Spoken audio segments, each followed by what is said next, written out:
Matthew, Gospel chapter 12. மத்தேயு என சுவிசேஷம் 12ஆம் அதிகாரம்.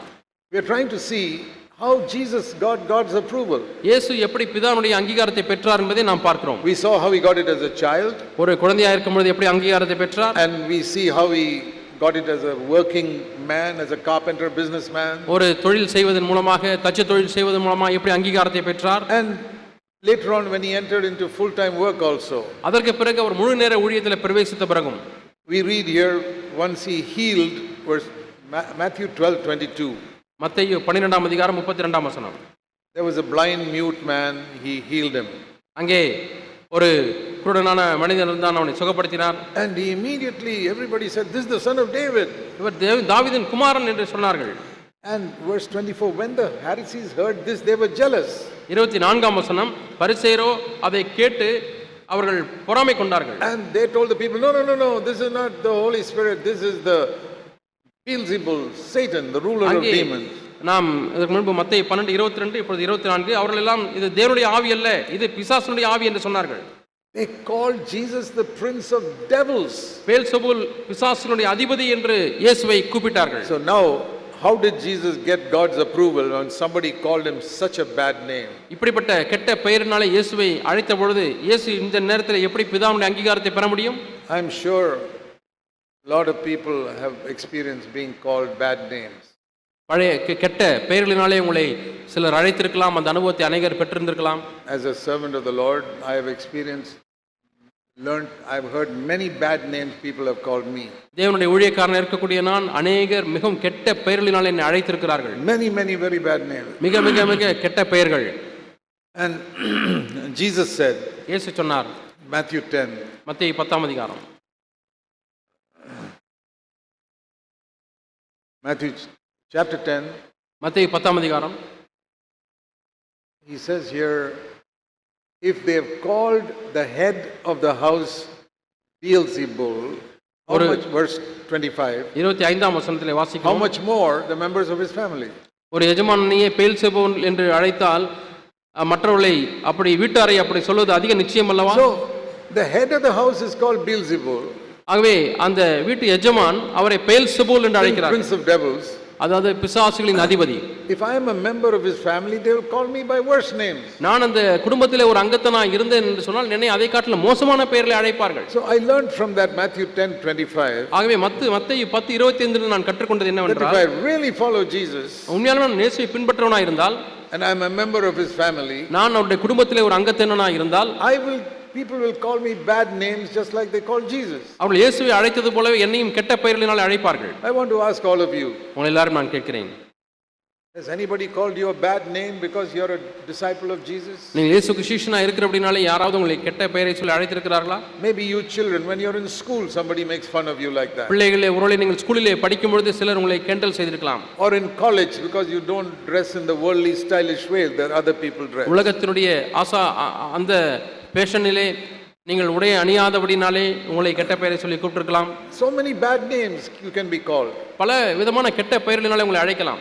If nobody has ever called you a bad name, இதுவரை யாருமே உங்களை கெட்ட பெயரினால் அழைக்கவில்லை என்றால், then go to Matthew 10:25. அப்படியானால் நீங்கள் மத்தேயு 10:25க்கு போங்கள் and ask whether you're really a member of God's family or not. உண்மையாலுமே தேவனுடைய வீட்டிலே ஒரு அங்கத்தினனா இருக்கிறீர்களா இல்லையா என்பதை கேட்டு பாருங்கள். Jesus said, if the head of the house is called Beelzebul, how much more you members of the family will be called bad names. வீட்டு எஜமானியே பெயல்செபூல் என்று சொன்னார்கள் என்று சொன்னால் அந்த வீட்டாரை அப்படி சொல்வது அதிக நிச்சயம் அல்லவா? Maybe your relatives will call you bad names because you left their church and became a disciple of Jesus. நீங்கள் உங்களுடைய சொந்தக்காரருடைய சபையை விட்டுவிட்டு நீங்கள் இயேசுவுக்கு சீஷனா மாறினபடினாலே உங்களை சொந்தக்காரர்கள் அப்படி அழைப்பார்கள். Or because you took baptism. அல்லது நீ ஞானஸ்நானம் எடுத்தபடினாலே அப்படி சொல்வார்கள். Or because you're a wholehearted disciple of Christ. அல்லது இயேசு கிறிஸ்துவுக்கு முழு இதயமுடைய சீஷனா இருக்கிறபடினாலே அப்படி சொல்வார்கள். We will get bad names. அப்படி கெட்ட பெயர்கள் உங்களுக்கு வரும்.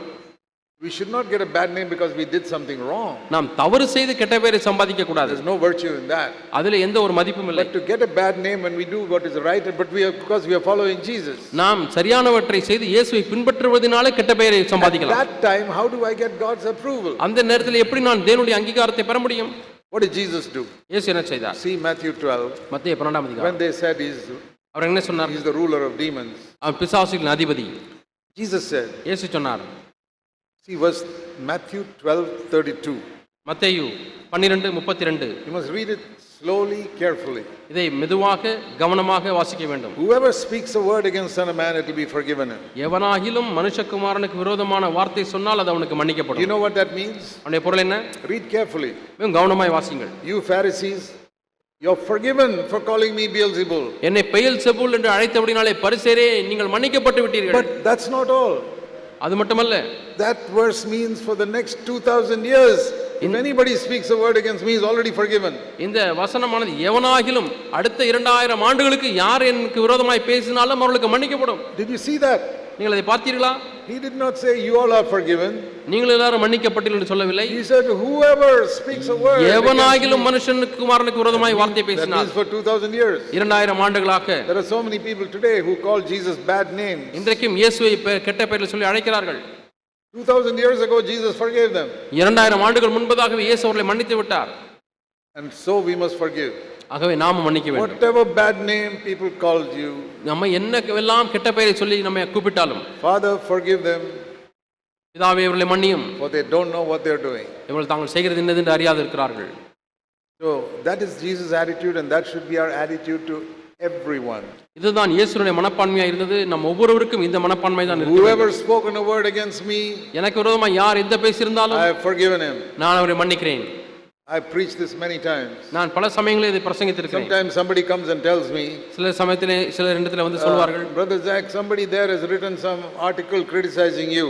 சகோதரர் ஜாக் அவர்களே, உங்களை குறித்து ஏதோ ஒரு இடத்திலே ஒரு கெட்ட ஒரு பத்தி எழுதியிருக்கிறார்கள் பத்திரிகையிலே. Or on the internet somebody has written something.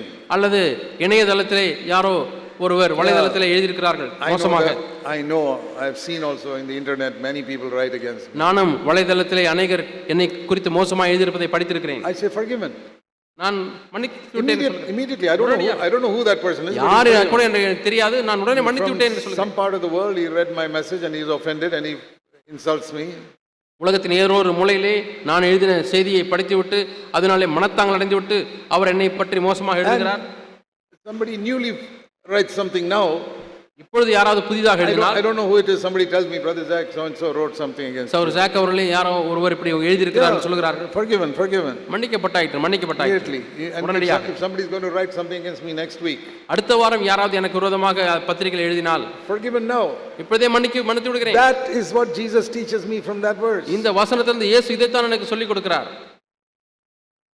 That is what brings the Father's approval. இதுதான் பிதாவினுடைய அங்கீகாரத்தை கொண்டு வருகிறது. So you see another example, this is also made clear in 1 Peter chapter 2. 1 பேதுரு 2ஆம் அதிகாரத்தில் இன்னும் அது தெளிவாக்கப்பட்டிருக்கிறது.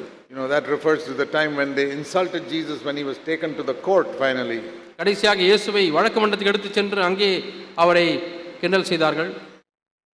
It says here in 1 Peter 2:21, Jesus has left an example for us to follow in his steps. 1 பேதுரு 2ஆம் அதிகாரம் 21ஆம் வசனத்தில் 2:21. 1 பேதுரு 2ஆம் அதிகாரம் 21ஆம் வசனத்தில் வாசிக்கிறோம். கிறிஸ்து உங்களுக்காக பாடுபட்டு தம்முடைய அடிச்சுவடுகளை தொடர்ந்து வரும்படி உங்களுக்கு மாதிரியை பின்வைத்து போனார். That even though he did no sin, அவர் பாவம் செய்யவில்லை. verse 23, people reviled him. Verse 23, அவரை வைதார்கள். They reviled him, but he did not revile in return. அவர் வையப்படும் பொழுது பதில் வையாமல் இருந்தார். He did not speak to them in the same way they spoke to him. அவர் பேசின அதே விதத்திலே அவர் மாறுத்தரமாய் பேசவில்லை. When they slapped him, அவரை அறைந்தார்கள். Say, prophesy, who slapped you? என்னை யார் உன்னை அறைந்தது? தீர்க்கதரிசனமாய் சொல்லு பாப்போம். He never replied like that. இவளுக்கெல்லாம் பதில் சொல்லவில்லை. What did he do? அவர் என்ன செய்தார்? He never threatened them. Verse 23. 23ஆம் வசனம், யாரையும் அவர் பயமுறுத்தவே இல்லை. He did not say, wait and see, one day I'll come back to the world and I'll judge you. ஏய் காத்திருந்து பார், ஒரு நாளிலே நான் நியாயாதிபதியாய் வந்து உன்னை நியாயந்தீர்க்க போகிறேன் என்றெல்லாம் சொல்லி பயமுறுத்தவில்லை. He did not say, be careful, God will punish you and your children by doing this. உன்னையும் உன்னுடைய பிள்ளைகளையும் தேவன் தண்டிப்பார், ஜாக்கிரதையாக இரு என்று சொல்லவில்லை. No. இல்லை. He kept entrusting himself to him who judges righteously. தம்மை நியாயமாய் தீர்ப்பு செய்கிறவருக்கு தம்மை ஒப்புவித்துக் கொண்டே இருந்தார். What did he do? நாம் என்ன செய்ய முடியும்? Who were these people who were treating him badly? அவரை யார் தவறாய் நடத்தி தவறாய் சொன்னார்கள்? Unconverted Pharisees, ரட்சிக்கப்படாத பரிசேயர்கள், Roman soldiers, ரோம போர் சேவகர்கள், and the followers of the high priest. அங்கே பிரதான ஆசாரியை பின்பற்றுகிறவர்கள். He kept quiet. அமைதியா இருந்தார். He just It doesn't say he entrusted himself to the Father. Our It says he kept entrusting himself in verse 23. நியாயமாய் தீர்ப்பு செய்கிறவருக்கு தம்மை ஒப்புவித்தார் என்று வாசிக்கிறோம். That means he kept on doing it. அவர் தொடர்ந்து அப்படி செய்து கொண்டே இருந்தார் என்று We வாசிக்கிறோம். have to do it many times. பல சமயங்களில் அதை செய்து கொண்டிருக்கிறார். Everybody who insults us, we have to keep doing it. Father, யாரெல்லாம் நிந்திக்கிறார்களோ அந்த நேரத்தில் நியாயமாய் தீர்ப்பு செய்கிறவங்க ஒப்பு கொடுத்து கொண்டே இருந்தார். you're the one who judges righteously. ஆண்டவரே நீர்தான் நியாயமாய் தீர்ப்பு செய்கிறவர். I will not judge them.